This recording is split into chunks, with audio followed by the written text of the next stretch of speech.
What's up, guys? All right, so look, I want to do another video on tapering Suboxone, stopping Suboxone, etc. So this video is not for everybody. Not everyone needs to stop Suboxone, okay, or taper at this point, okay? So I don't know where you're at in your recovery. You may need to just continue on maintenance medication for a while, separate yourself from that self-destructive lifestyle of addiction and drug use, okay? But if you're on the other end, like you feel like you're at that point where you can taper, you're just maybe nervous, right? Because a lot of people, they're like, you know, is now the right time? Because all this anxiety in the world, so they're afraid to taper. So I just want to talk about a few simple concepts to help you taper, okay? And one thing that I'm going to focus on is the alternating dose approach to tapering off Suboxone. And if you've watched some of my videos, you might know what that is. And if you have no idea, that's cool. We're going to discuss it, okay? So I want you, though, just before we get into that, just think of the mindset for tapering. Don't get caught up in like the end goal so much of just being off medication, because sometimes that will freak you out too much, you know? That seems like too big of a jump to make. Or maybe you've tried that before, maybe you've like stopped cold turkey, but it just didn't work, right? You had withdrawal. Maybe you jumped off at too high of a dose. You had such severe withdrawal or cravings, or maybe you relapsed or whatever. You just don't want to go through that again, okay? You can taper off, and you can do it slowly and effectively, okay? But it takes a mindset, and it takes commitment to the process, which sometimes the commitment to the process means stay where you're at for a little bit longer, okay? But let's talk about tapering. Let's talk about the alternating dose approach. So let's just say you're taking 16 milligrams of buprenorphine a day. So 2 tablets, 2 strips, whatever it is, whether Suboxone, Subutex, etc. Now to taper this, sometimes people think, okay, let me just go down to 1 3/4 or 1 1/2. I am a big fan of alternating your dose. So today you take 16 milligrams, tomorrow you take 12 milligrams, and the next day you'll go back to 16 milligrams. You do that every other day. You do that for a month, and you reevaluate where you're at. If you never felt like the day that you took the 1 1/2, the 12 milligrams was difficult, after a month of that alternating dose, then you can go down to 1 1/2 every day. Now, if it was decently difficult, hang out there another month, okay? Now, I know that's not like a hard and fast rule, and so some of you won't like, I got to know what to do every second of the day. But you're going to have to use your own, reason and your own history, experience, etc., and what you're going through to know if now's the time to take the next step or not, okay?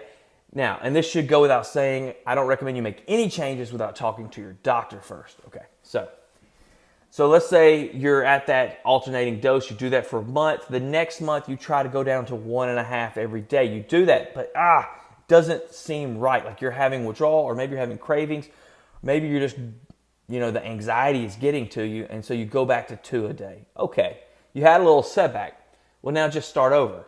Go back to every other day again. Because if you were successful at the every other day, get back on that as soon as you can, and just do that for a while. Now, the next time, instead of going down to 1 1/2 every day, push it out. So go Monday, 16 milligrams, Tuesday, 12 milligrams, Wednesday, 12 milligrams, Thursday, back to 16 milligrams.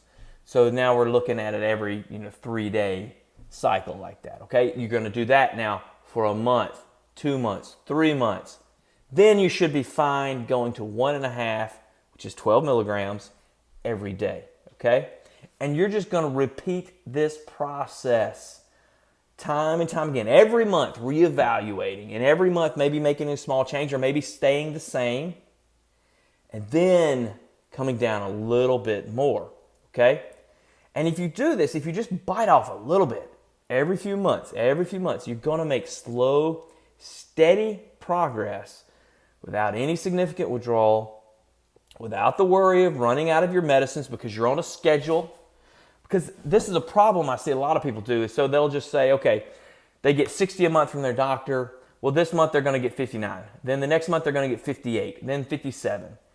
But they don't really have a plan on how they're going to take, when they're going to take less amount.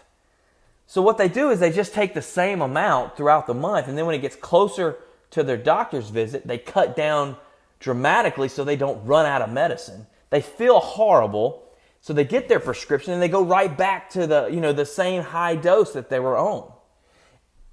And it's really not helpful. Okay, now I've got patients who want to do it that way. It's like, to them, it works mentally, they make it work. But when I find that every month that's what they're doing, that they're just like the week before, they're on a lot lower dose, I just have that conversation with them like, look, this is not an effective way.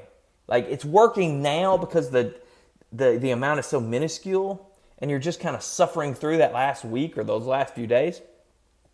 But this is not ideal for when we're looking at, what is this going to look like in 6 months down the road and a year down the road. Eventually they're just going to say, don't cut me anymore this month. This month was too difficult.